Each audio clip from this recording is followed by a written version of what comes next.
Well, hey there, everybody. Welcome here to Prog Monster. My name is Murph. I am the host of this show. This is a show dedicated to progressive rock and other forms of rock music.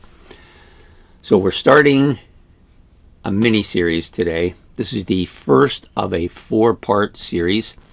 All will come out on Sunday night at 8 o'clock, kind of filling in the gap that Ben's album challenge did for this month. So it's a perfect fit because there's 4 episodes, one for each member of the band. So we're doing, the topic is Kiss, okay? I'm doing 4 episodes, one for each member of the original band. So Peter, Paul, Ace, and Gene. They're coming out in a sequence that isn't in any particular order. Like, I didn't choose them because they're my favorite or my most favorite or any of that. I basically just rolled the dice and I scheduled them according to the dice. And this one rolled the, I guess what you would call the highest number, so it goes first. And so what I've decided to do for each member of the band, I'm going to talk about, their stats and stuff like that, and also about them as part of the band. And then I'm going to give my top, and I'll do a top 10 ranking here of their 10 favorite songs, or their 10 my personal favorite songs by them that they vocaled, that they sang. Okay, it'll be hardest on Ace because he didn't have as much. So basically, the songs are all chosen from the Kiss discography that they performed on, and that includes the first solo album by each 4 of the members, the 4 solo albums that were released under the Kiss label, not their other solo stuff outside of Kiss. So, the first guy I've chosen to do is George Peter John Criss Cola, better known as Peter Criss.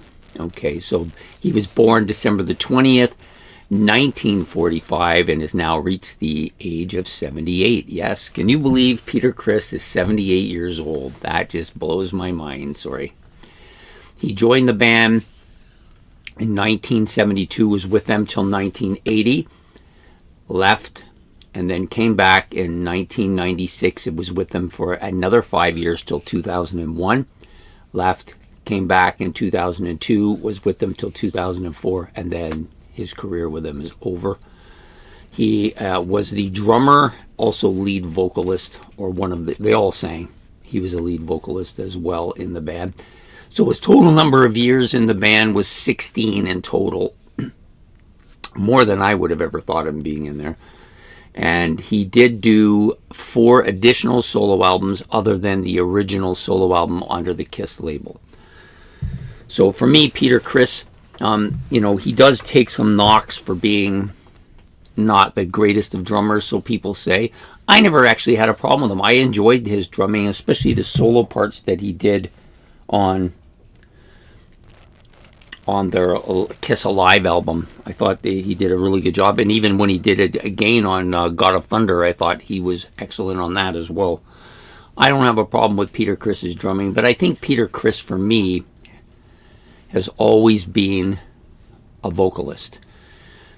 And not only is he a good vocalist, he may be the best vocalist in the band as far as the rock bluesy stuff goes. He has the perfect kind of voice for that. He's got that raspy kind of Wilson Pickett sound to it. Really catchy voice. I just think that was his, to me, that's his wheelhouse. I wished almost that he had done more rocky type stuff when he went solo and did his 4 solo albums. I think he would have done much better, would have had a much bigger career, would have been more well known. He had the money, he could have put together a solid band and done these real rock stuff that he's so good at doing. But he chose to do that crooning and jazzy stuff and stuff that he liked to do. So you can't blame him for that, but at the same time, it's just unfortunate we didn't get to hear more of that kind of stuff.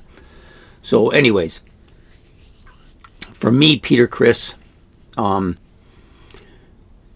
one of the original members of the band, helped light the stage with what would have been probably the biggest band in the world in 76, 77. Maybe not the biggest as far as everybody was concerned, but among 12-year-olds and 13-year-olds, he was number one. There was bar nothing. And Kiss fans, as we all know, had to deal with ridicule from those people who hated them. So there's more than any other band, I think, in history, there's a divide of people that love them and those that hate them. There doesn't seem to be much of a middle ground. But there is a middle ground. I'm a middle ground type of guy. I absolutely adored them. My walls were pasted with posters. There wasn't a square inch on my wall in my room that did not have a Kiss poster on it. And from 1975 to about mid-1978, they dominated my world, put rock on the map for me, and really cemented themselves as the legendary band that I've come and known to love them as. So having said all that, Peter Criss, of course, was part of that. He had the cat makeup, which was, it evolved in different ways. You'll see it like on this album here. It's quite a bit different, his makeup, than it is on this one. And then as he got further along in the Dynasty era, and I'm not sure if this was the case on some of the earlier albums because I don't see it, but he actually had some green in there as well as that silver nose, which I don't believe he had. I'm just looking. He did have the silver nose, but he didn't have I'm pretty sure he didn't have the green part initially. So, and he, to me, he's often maligned as not being a great drummer, but I don't think that was the case. I mean, did you really need to be the Neil Peart of the world to play with Kiss? I don't think so. And not that he was close to that, but he did the job with them. I think he was good when he was on his money. Maybe he faded a bit after he left the band, but that might be just the opinions of some of the other members who just wanted to trash him. So I'm not going to put that knock on him. For myself, I don't think Peter Criss is the smartest apple in the barrel, but he has a great voice, and nobody will ever be able to take that away from him. So having said all that about him, I'm going to give you a top 10 list, because that's what we're doing here. I'm going to talk a little bit about him, and then I'm going to give you a top 10 vocal song list by each member of the band. Peter Criss today has 10. Actually I found about a dozen I could have put on here. He didn't get to sing as much as he probably should have been able to. I think he should have done more. They should have gave him at least 2 songs an album. If they were going to only have 3 of them sing, and there's 10 tracks on the album, so Paul takes 4, Gene takes 3, or takes 4, and then Peter can get 2. That's the way it should have been. He had too good of a voice to be wasted on just one song on an album. Okay, so here we're going to go. Number 10 for me for today comes from his solo album. This is a song I do like from that solo album. There's a few others too. It's a much more kind of jazzy kind of album than the other Kiss albums were. And the song I like was Don't You Let Me Down, which was my favorite vocal off of that album. And comes here at number 10 and was penned by Criss and Stan Penridge as well. Or was it Sean Penridge? I think it's Sean Penridge. I don't know why I think it's Stan. So then the next song up was from, I'm going to use props here for this, from this album, 1977's Love Gun album, where he did the song Hooligan. And this was written by him and Penridge again. It clearly illustrates the range he has. It's so rough and so kind of bluesy, heavy stuff to it. A good song. The lyrics not so good on this, but the lyrics on a lot of his songs weren't really that great, but he handled the vocal part extraordinarily well. The next song out came from this. Maybe some people consider this to be his best or one of his best songs of all time. off of this album, Rock and Roll Over.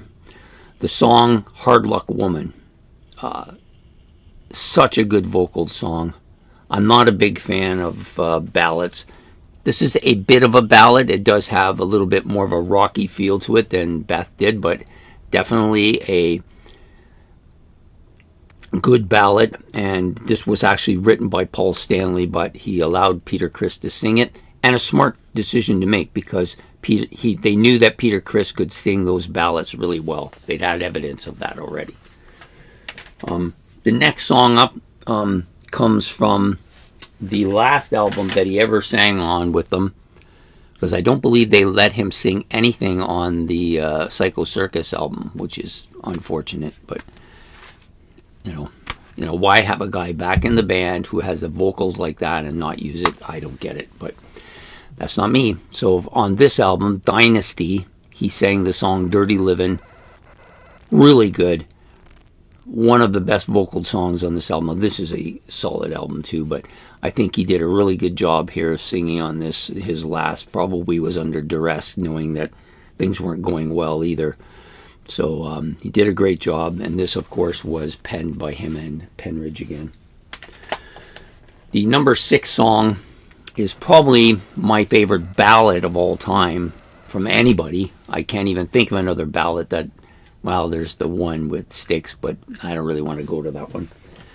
So the reason I love this song is that my first ever girlfriend was named Beth, and she was my girlfriend while this album was out, while I was listening to this album a lot.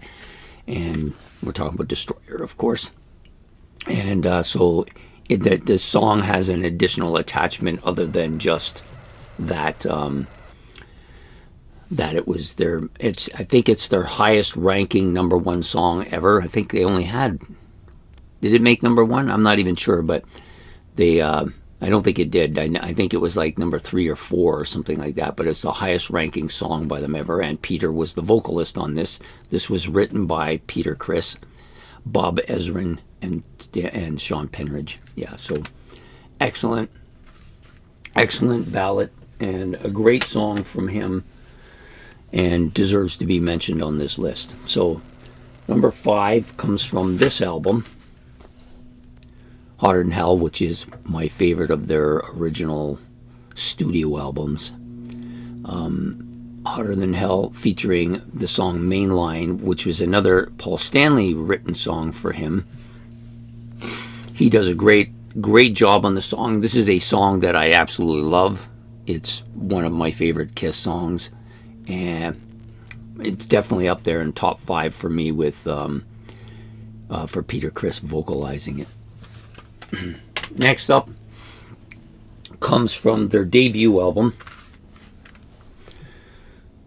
and this one is a little bit different than any of the other ones. This one, he has a co-lead on this one, so he does some of the song and Gene Simmons sings some of the other song. And you know, I actually wish that Kiss had done more of that, because those songs are among their best songs, the ones where they did two different people vocaling.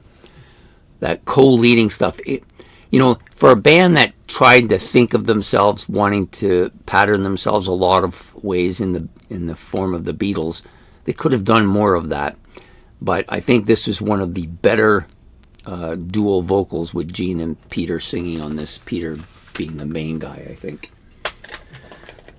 Next up, we go back to Rock and Roll Over. One of my favorite of his screaming, really showing off his vocal talents on this particular song, Baby Driver, another Criss and Penridge penned song as well, on one of my favorite Kiss albums. Yeah, definitely a strong track. The next one is probably the best of his single vocal songs where he sang. This one, a bit of unusual one, because Ace Frehley wrote this song, and he sang it so well, Strange Ways. I think it's the best song he's ever sang, just him singing it. Just such a great track. Actually, Ace Frehley did a tour once and had Peter come out on the stage and sing this song. Really good. Peter Criss. Number 2. Number 1, without a doubt, to me, is on this album. But this one's a co-lead again, or not really a co-lead. He sang the bulk of the song, Peter Criss, Black Diamond. The only part that he didn't sing was the intro part, which Paul Stanley sang. Such a good track. Strong, one of Kiss's best tracks.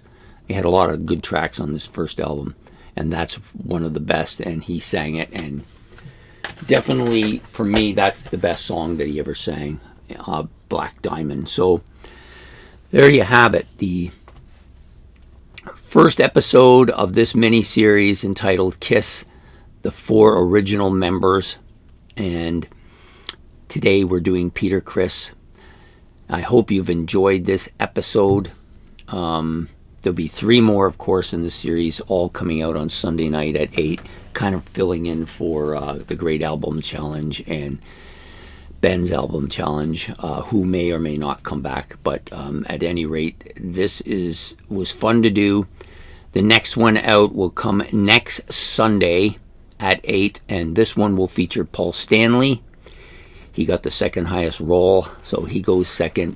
This one will be quite a bit difficult in the finding 10 songs to rank, because he's done so much, maybe more than anybody else in the band. He sang more and more songs, and many of them are just great. So I'm going to have to narrow it down to my 10 favorite for that. So I hope that you'll come in for that, episode 2, next Sunday. If you've liked this episode, please hit the like. Please hit the subscription button. It's much appreciated. And if you got any comments about Peter Criss or any of the other members, or anything about Kiss, or anything about what I'm doing here, you can put that all in the comment section below. Hit the notification bell so you don't miss the next episode.